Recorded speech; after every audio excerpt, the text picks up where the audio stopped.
good people? It's your boy Icarus Gray. And it's your homeboy Wordplay TJ. And this is the No Rhyme or Reason podcast, where we talk about everything. Everything for no reason at all. And we're live. Yeah. What's good, people? It's your boy Icarus Gray. And it's your homeboy Wordplay TJ. And this is the No Rhyme or Reason podcast, where we talk about everything. Everything for no reason at all. We have all awoken from our turkey comas. Rico Drizzy. Rico Drizzy.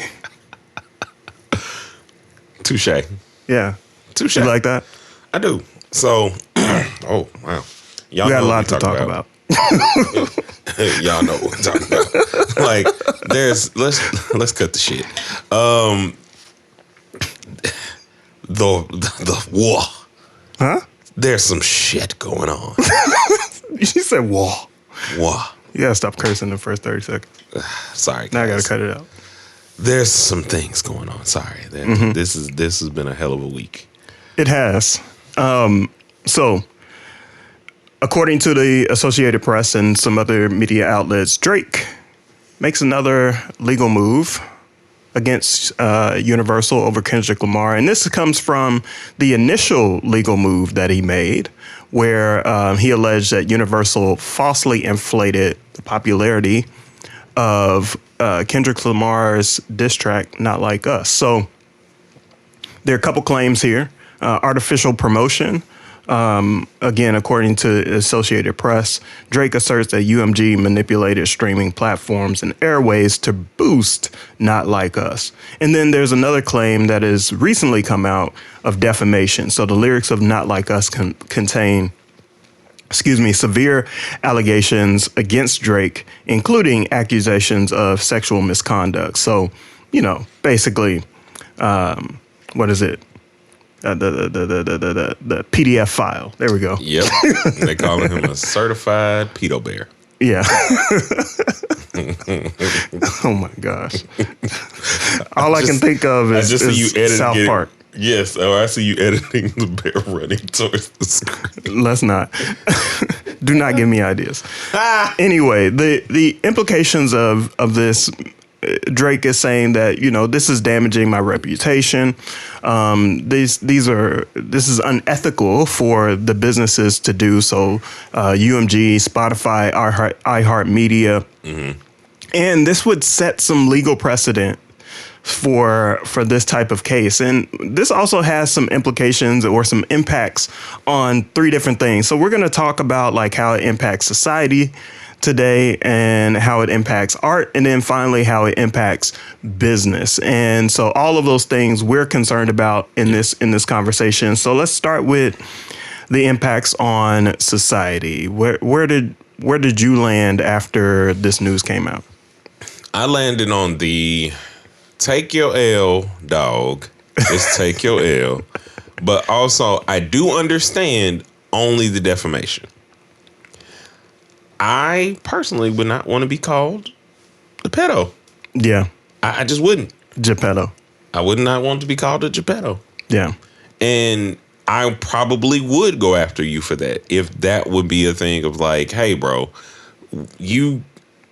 even though like I think our allowances for what you can say and what you can't say are wild, because you'll accept somebody talking about your woman, talking about your your family, all kinds of stuff in a certain way. But this does seem like a line crossed, and I personally would not want that to be what people are saying about me. Yeah. When I first heard of this, I thought it was incredibly weak, so to speak. Not in the sense that he's not able to exercise his legal rights, but this feels like yet another L. You know what I mean? Yeah. It socially. I feel like if I'm not going to go through the names, but there are a lot of names of people who are still working with certain allegations over them. And I think that he could have just chilled out, came back out, made some music, and moved on. You're not winning the Kendrick fans that are Kendrick fans. You're not winning the people who were on the fence about you in the first place. So just move forward. Like, this just continuously kind of puts your career in a certain spot. You're going to have your fans, but I feel like it's even making his fans societally be like, I don't know how much behind I can be any of this. Yeah, I think when it comes to defamation, there's also the piece about his son, which in this, and we should be clear that this is not a lawsuit yet. These are legal proceedings. These are fact finding. Kind of seeking all of the information in order to file a formal lawsuit. So there's no lawsuit yet, but it could come based off of the information that is found. So they're looking for people to, come to, what is it? Or just not evidence, but it's fact finding. Yes, but there's a different word for it. When people get together in the room and there's a judge and why is my brain freaking? Yeah, we don't need it right now. See, but this anyway. how you know we ain't no snitch, because we don't know these legal terms like that. No. Ultimately, I also feel like he should be talking about defamation when it comes to his son too, not just his reputation, but obviously I don't think he wants his son involved in some of this stuff. So, but he don't know nothing about that. Yeah. And so I feel like the reaction to this is a little extreme, to say the least. Society's reaction or Drake? Society's reaction to this is a little extreme. One, because this is going to take a long time to unfold. I also believe that we don't know what we don't know. Right. And Kendrick could claim defamation too, right? Like, yeah. I mean, like, you also are like, if it were that deep, but it's like, for him, it's like, I'll take the knock on the chin for you saying me and my wife have domestic issues, because on the same hand that you're saying you can't prove this, you can't prove that about him unless there is unless they actually like went to not trial, but if there's something on his record or a police report, something like that. You got public record stuff. Yeah. But neither one of them like kind of went that route, because this was supposed to be about music, which is what makes this so annoying. But there are a lot of things business wise that this could change for the better and for the worse, depending upon. Let's stay with art for a moment. Okay. Because you're annoyed. I'm very annoyed. Why are you annoyed for art's sake?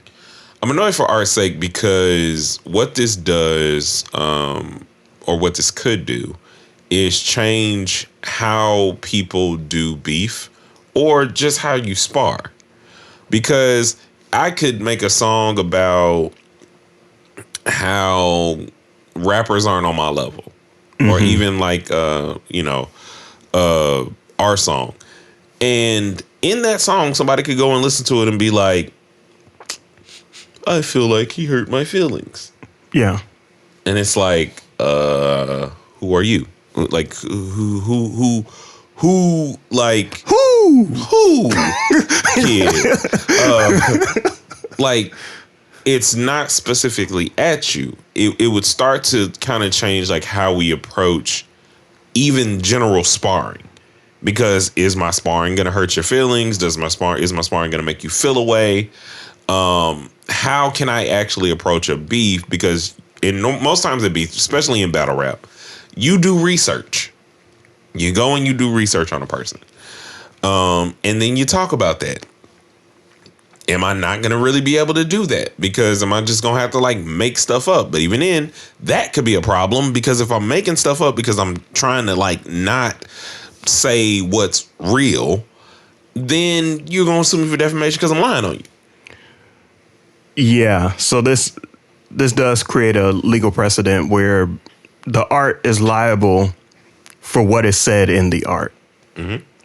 And it's not the government. So freedom of speech does not apply to private citizens. You can't just say whatever you want to say about other people and it be non-factual, and there may or may not be consequences for that, right? So, in this situation, we have to be very careful about what we say on this podcast, because it can be taken as defamation or libel, slander, all of those things, for the sake of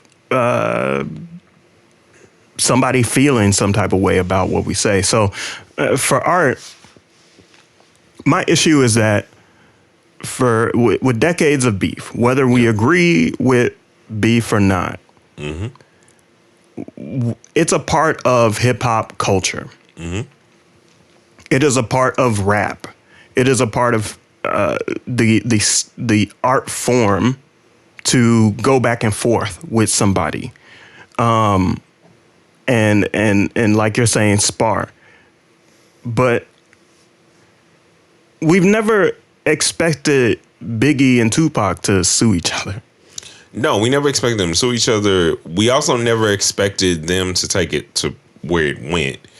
But I think the place we're trying to create, right? Yeah, it went far.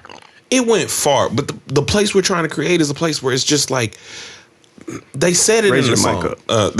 Sorry, guys. They said it in the song when Kendrick was talking, right? Mm-hmm. And they were doing all this stuff that I kept criticizing both of them for. Like, y'all keep saying this is sparring, but y'all saying some stuff that does not denote sparring. Like, do we actually have the capacity in art to actually spar?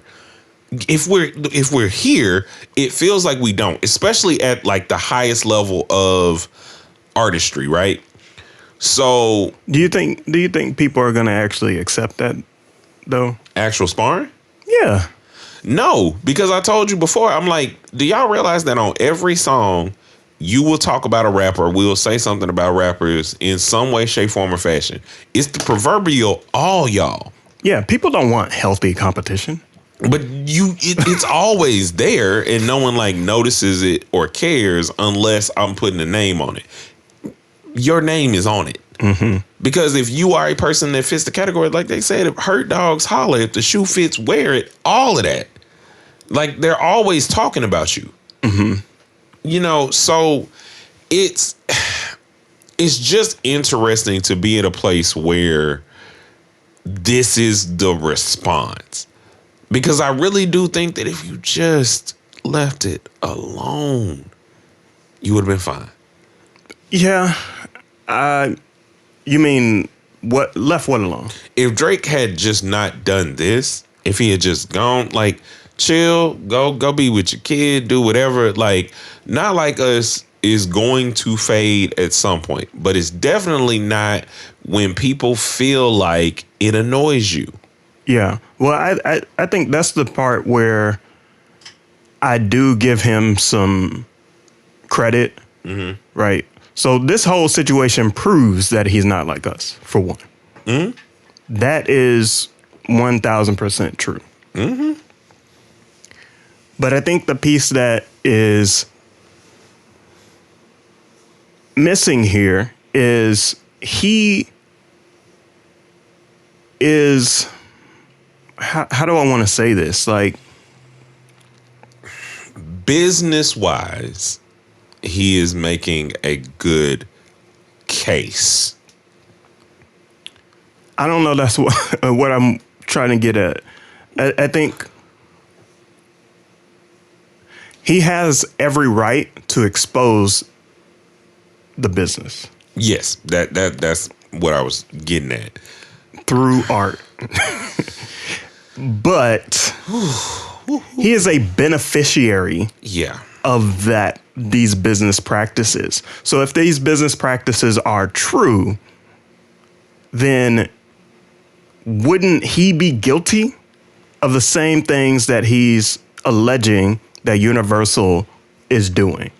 Yeah. 100%. Wouldn't they have done it for him?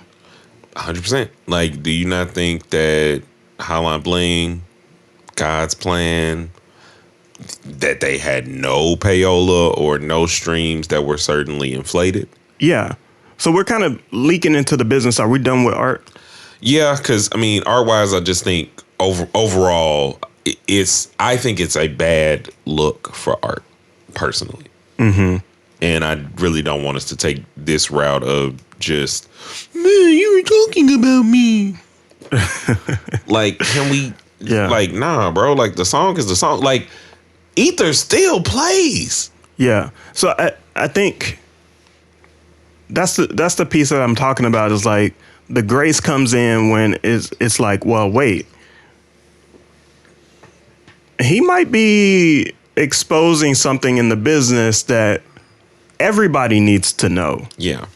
And if he does expose this part of the business, then what are the outcomes of that? What are the positive outcomes? What are the negative outcomes? Let's start with the negative, because that's what our listeners are going to want. The negative is this kind of really hinders song growth in a certain way. Break that down. So basically, the situation he's doing now is like that these people all promote streams in certain ways. So if we're going to the place where you're trying to remove payola, right? Y'all are already very reactionary, i.e., why we're here in the first place and the reaction to him in general. So I can only imagine if, so say Kendrick dropped, and I think they were saying like the estimated numbers were about 400,000 or something. Say he dropped, there was no whatever, and I don't think that there was, but either way, just for the sake of the argument, say it's like now 200,000 or 100,000 buys. Y'all have a different perception, right? Let me put this in layman terms, because I don't know that I'm tracking. Okay. You're saying the negative impacts to the business is streams are now, because they're not being inflated, streams would now be, let's say if they, you got 200,000 sales first week. You're more likely to see the true numbers of those sales. Yeah, and people look at you a certain way. Because if you say, RDC did this joking stream or whatever, where they were like, he was riding in the car and they're sitting next to each other and they're listening to this song and he's like, oh man, da da da da, like, who is this? And then he goes, oh, this is Jay Snow. He's like, the dude that sold 2,300? And he's like, no, we can't be listening to this, man. They gonna clown us. And he's like, man, ain't nobody gonna be clowning you. Was just jamming it. You was just saying it was cold. Then some people pull up and they're like, y'all not listening to the dude that sold 2,300? Yeah. And but that's what people think about, because you actually don't care about the numbers, but you're influenced by the numbers. And I think that if the numbers are more accurate, you're going to start making assessments of people that are not what they should be. I think that's actually a social benefit, the numbers. Okay. But I'll get to that in a little bit. I think it's a negative, just because I think that, like, I don't think society has reached a place where it's like you're okay with somebody that's really, really talented to sell a certain amount. Yeah. So I think another negative for the business is, according to UMG, they've stated that, suggesting that UMG would do anything to undermine any of its artists is offensive and untrue. That's a quote from the Associated Press. Yeah. And I agree with them. Mm-hmm. I agree with them because Lucian and his son, who's now the head of UMG, why would they, in the middle of a beef, a highly popular and contested beef, why would they not prop up every single song that came out of this beef? Because it all goes back to them. It doesn't make sense for them to, unless, again, and this says more to how people feel about Drake, and that would be the negative, is like, this is more of a way for them to say, again, we don't really fool with you like that. The only way that I would do that, though. The only way I can see that happening is if they earn a lesser percentage from his work than they do from Kendrick. Yeah, I don't know. But again, it doesn't make sense for them to do that. But I'm saying, like, that's what it would be saying if they were doing that. And that don't make sense, much like what you're saying, to a business when we were all glued to the seats. Every UMG and them release, glued, where we're pumping up those views because we are interested in this controversy. We're interested in this beef. So I don't know. I don't think they would do that, but I do think it's a negative. Basically, I think my negative is the perception of how people interpret numbers. I also think that Drake's deal has is a part of that negative business. So I think, the only reason that they would tank his career is to not have to pay him more in an upcoming deal structure. Yeah. And he says it on every album in terms of the numbers that he's gotten. And then even like the brand deals and stuff that he got, doing the release stuff with Apple and the other things that he was doing, like to kind of further his business ventures. It don't make sense. And that's just, I don't know. Like, yeah. So UMG has shared that their revenue has increased by 4.3% year over year within the third quarter of 2024. Their revenue is estimated at $2.8 billion for one quarter. Their top sellers: Taylor Swift, Sabrina Carpenter, Billie Eilish, Chaperone, Post Malone. You think they're worried about Drake right now? No. But I don't. That's why it's like, it's such a weird thing to where it just don't make sense. And it's like, again, the negative is having to even have this conversation about all of these things, because this is the conversation. It just changes its perception. And when perception starts to move, you end up in a place where you're not getting to any facts. You're not like actually getting down to what's actually happening and how that affects not only sales or any of that. It doesn't make sense for them to Ouroboros or basically shoot themselves in the foot. They're not Cheddar Bob. Like, there's no reason for them to do that. Yeah, they don't. I really don't believe that UMG would ever want to decrease any source of revenue for themselves for any reason. That is absolutely bonkers, especially in a time where they just let go of so many employees. Yeah. But that's also one of the claims that Drake says, like, everybody that let go was his friends. The other thing is, negatively, I think it makes him look more like a plant. Because it's like, so these were your friends. It just seems like a lot of people that probably helped you, probably did the things that you are trying to now bring attention to. Yeah. But business wise, my concern is, again, how has this always propped up his business? Yeah. How has he benefited from bots? Because this needs to come out in this conversation. Yeah. How has he benefited from being on playlists in genres that he didn't belong in? Yeah. Or didn't weren't directly tied to that release? Yeah. Like it's always concerning and confusing. And Drake plays the volume game. Let's not pretend. He has a release almost every year. Yeah. And so what are some of these benefits in business? Benefit wise, it will help independent artists. Right. Because if you're looking at a more realistic stream, so say somebody's like bigger than you, but slightly more popular, right? I mean, them selling like 100,000, if those were their real numbers, and you selling 20, is a better perspective to me. I feel like independent artists could do a class action lawsuit against every single major label.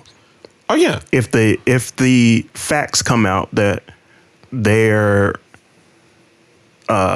using bots, if the facts come out that, what's funny about this is Lucian was pissed last year. That was one point that I didn't make. Lucian Grange was pissed last year that artificial streams and bots and AI were propping up people who didn't make music organically.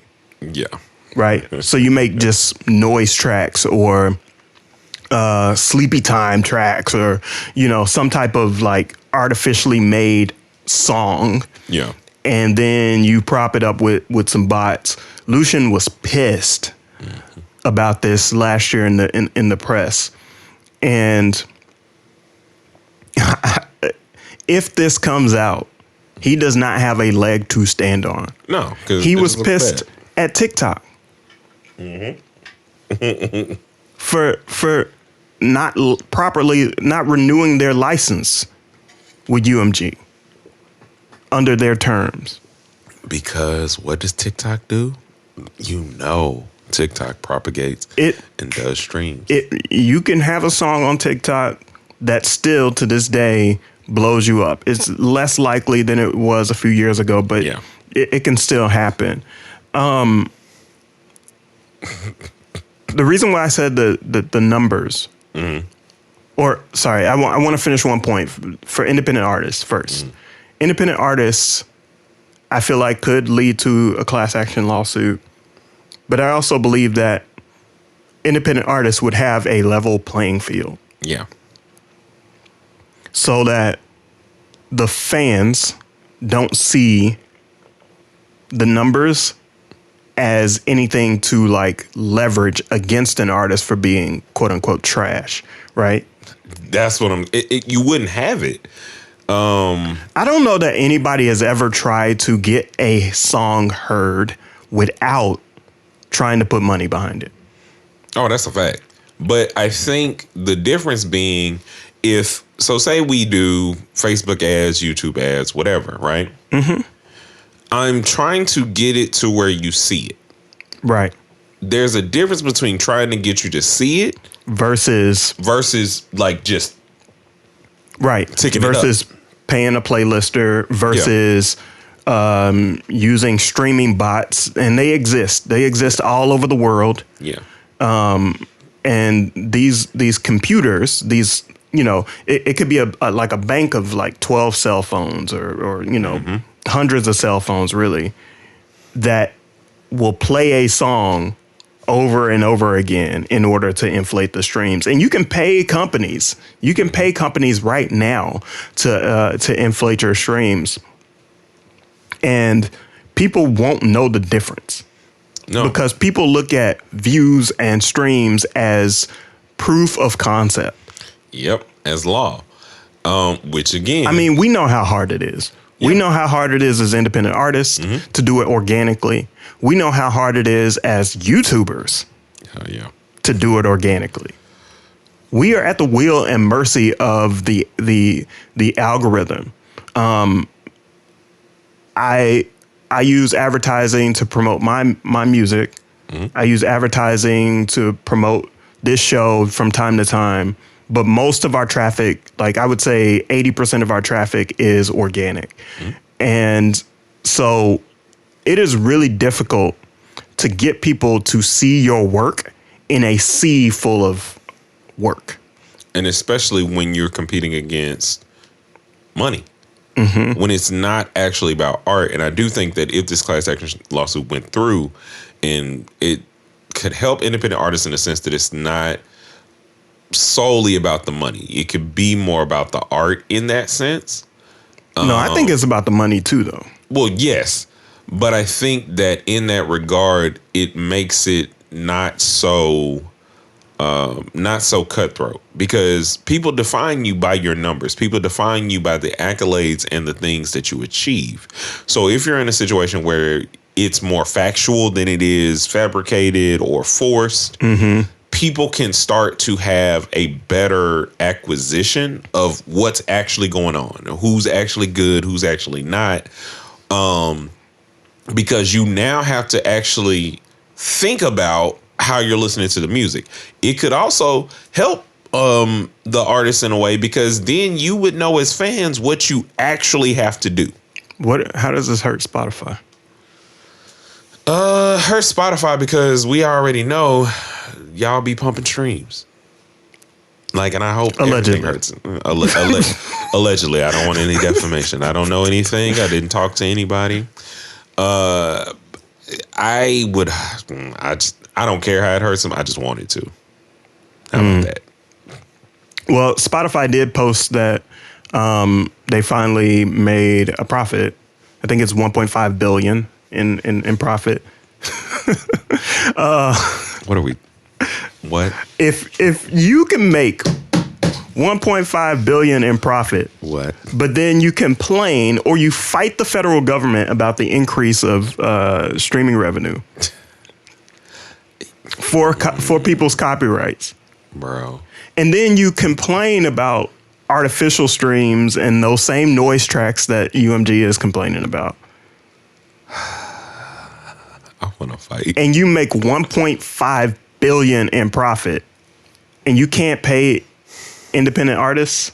Stop it, Aubrey. I hope that this lawsuit exposes Spotify. I hope that this lawsuit exposes UMG and the other labels, because if they are complicit in this, Yeah. independent artists and the fans need that relief. Yeah, and I think it's a start to something. And if it were not him, and if it were not in behind this situation, I would be 100% for it. The only thing I'm pissed about is that it required this beef for it to come out.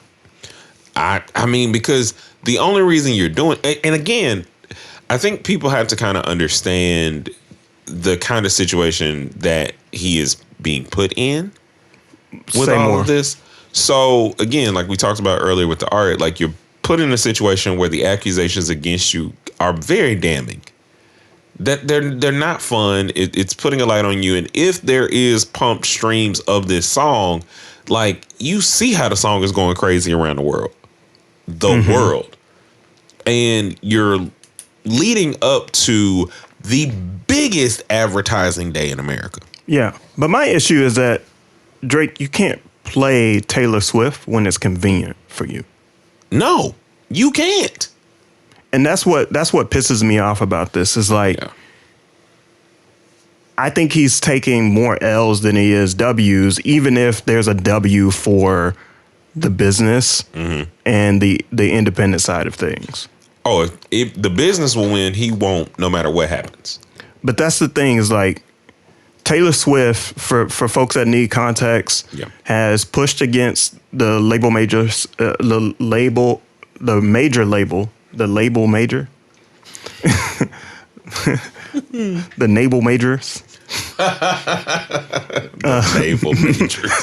the major navals. Anyway,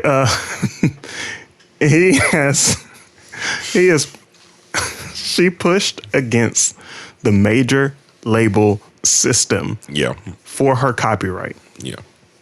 She pushed against the touring system for ticket prices and ticket prices that impact her fans in a negative way.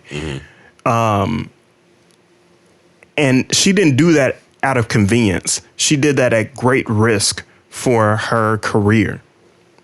Because if you expose the major labels, if you expose this and that, you are more likely to be subject to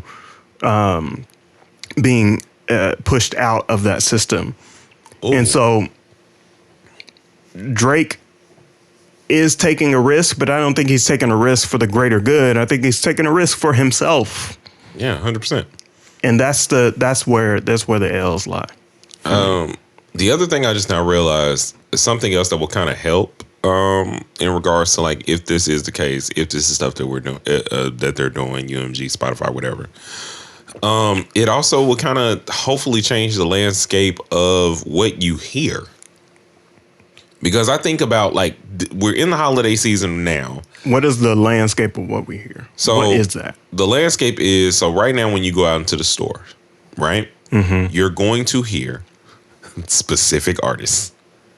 Yeah, Mariah Carey's Christmas, right. You know, and everything else, right?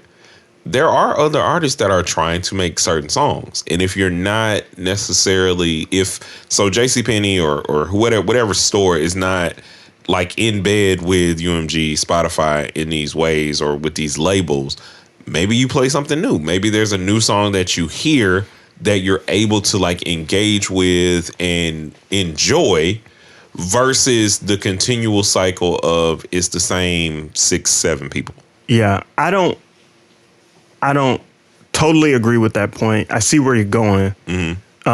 The other part of this business-wise is that iHeartMedia is being accused of accepting payola for propping up Not Like Us. And so I think that's kind of where you're getting at. A little bit. Is this could be the end of payola under the table.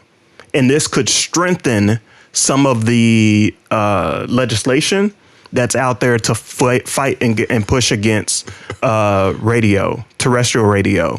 So the AM FM Act, that's out there, and some other pushes to ensure that if music directors and programmers are getting gifts and special favors, and Drake performs at their birthday their festival or whatever it may be, in exchange for more plays, more airtime, then this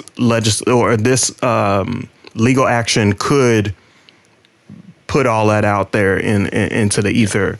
One thing that I'm concerned about when it comes to the payola piece is it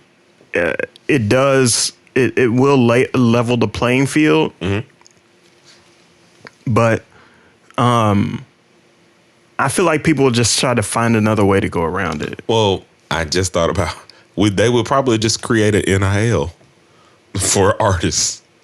Like we create so in college football right now, like, so there's all these different things where the college kids can make their own money, right?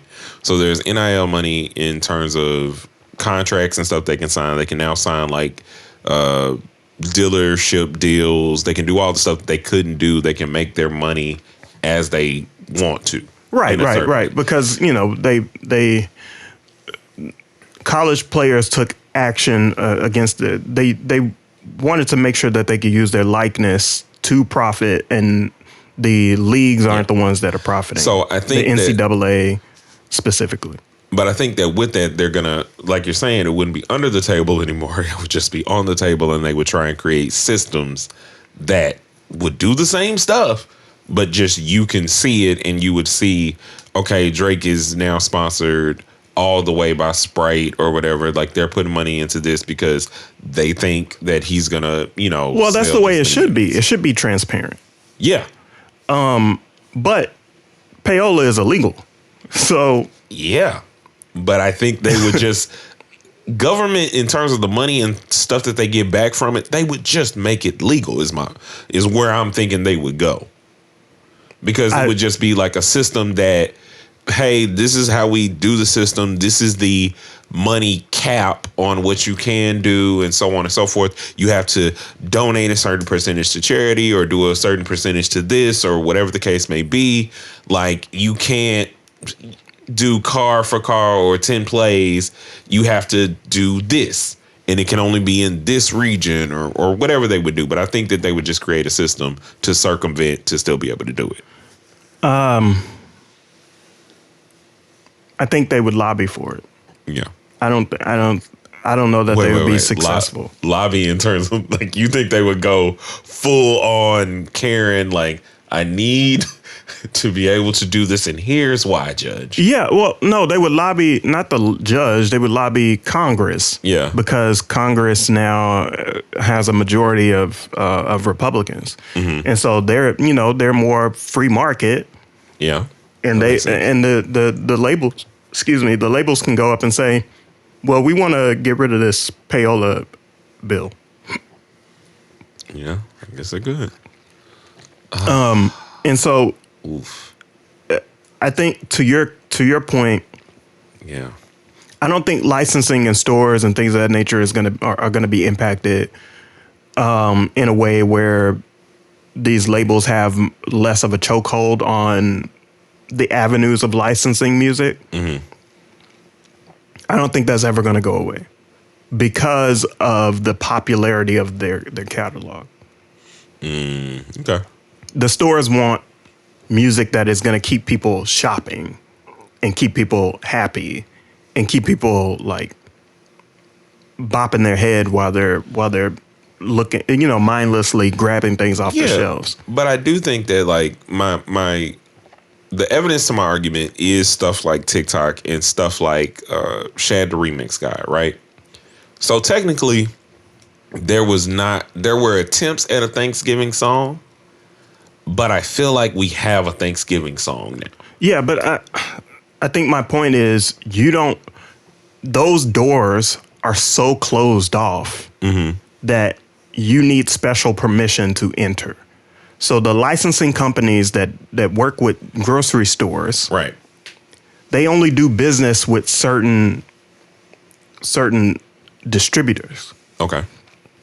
They don't do business with, say, for example, this is not necessarily true, but like they don't do business with DistroKid and expect independent artists to send them music. But They do business with publishers that have access to major artists. But my question to you would be, do we think that no licensing or that the licensing game in general has no effects or is not touched by payola at all? Do we think that like, are you giving that more of there's a legit, or their system is so legit that would not be a part of it? So there's two types of licensing, right? So you have large catalog licensing, and licensing actually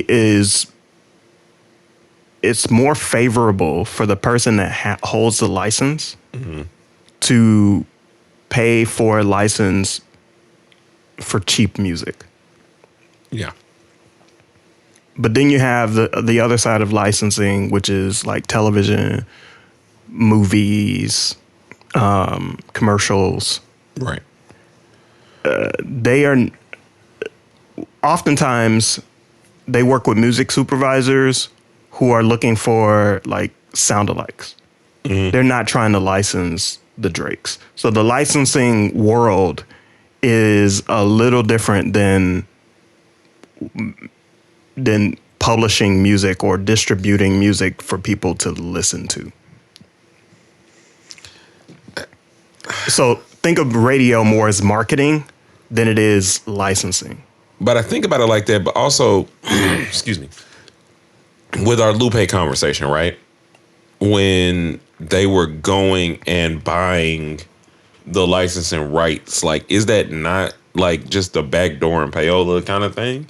I mean, you're doing it, we call it legit because you're going to the person, but it's still a monopoly, which A lot of times we kind of No, because I think you're talking about two different days. One they is the organization that seeks out the license from the major label. And then the other one is the rights owner that holds the license. I think the rights owner is going out and buying the license from like Lupe's catalog. For those that don't know, Lupe Fiasco put out Kick Push, something like that. yeah, it was Kick Push. Kick Push, and then his label went out and bought the sample from the person that originally did the song, and so he was undercut from his publishing of that song by the label. I do not believe that act is the same as payola. I think that's just sneaky business. I think it's just taking advantage of somebody. But payola is more, so think about radio as advertising. Don't ever think of media as just content. Always think of media as advertising, because that's what it all leads to. Right. Forever. For always. And right now, there is no way that most platforms can get away with not advertising something on their platform unless you have a subscription. Those are the only two models. It's ads or subscription. And those are the only two. Right. And those are the only two things that have been successful in this market. Okay. So I get what you're saying.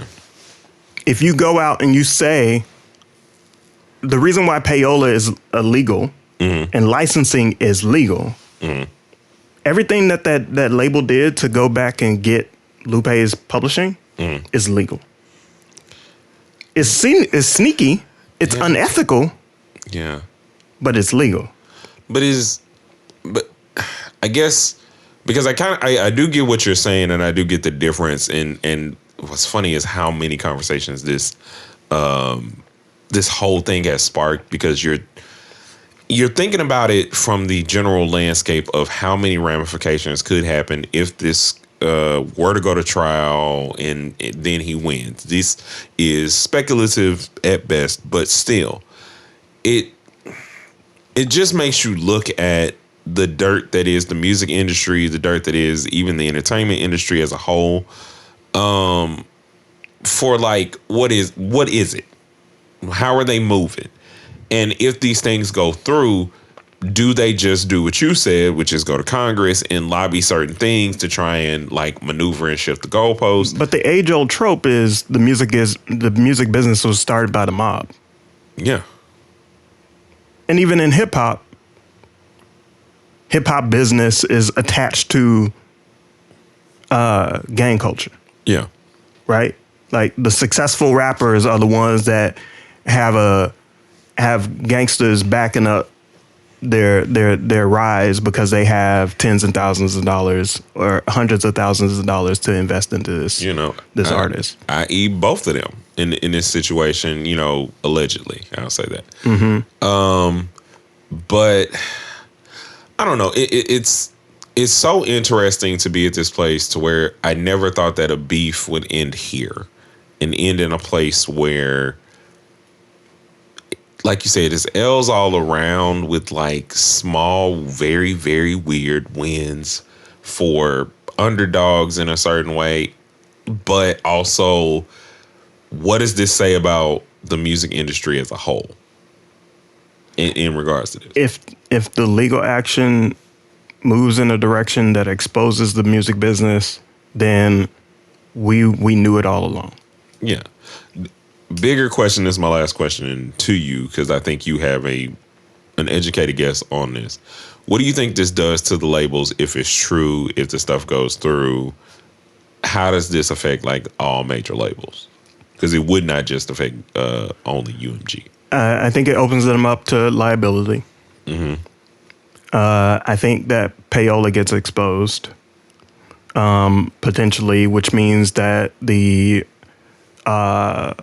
broadcasters, the media companies that broadcast music as a part of their programming, will be exposed. Right. And I think the benefit only goes to the fans. And we know y'all don't care about the fans. I think the fans don't care about the business. Yeah, I don't think they do, because at the end of the day, I think the biggest argument I was making earlier this week. Why would you care about the business? Well, because it doesn't make sense. Because like no matter what, because the thing that most people are saying to Drake is, no matter if, I don't care if they was pumping it, not like us, it's still a bop. It still is what it is. Right. Like it doesn't change. Like you're trying to move the goalpost. Culturally won. Yeah. Like you can take 500,000 streams off of it. Take them off. So what? So what? Don't matter. Take off the bam bam. Take off the bam. Take off. Yeah. Take them off. Take them out. Like we don't. It won't change a thing, and that's the funniest part about all of this. And like I'm interested to I really do want to know what y'all think about what it is Drake is doing. Like. I already know it's just gonna be. Just put the L's in the chat if you feel like, or L's down in the comments if you feel like he took an L, because I do, and I'm probably sure that you do. But anyway, that's enough of this BS from Drake, and all I have to say is, stop it, Aubrey. See you guys next week. A 1 and a 2, and peace.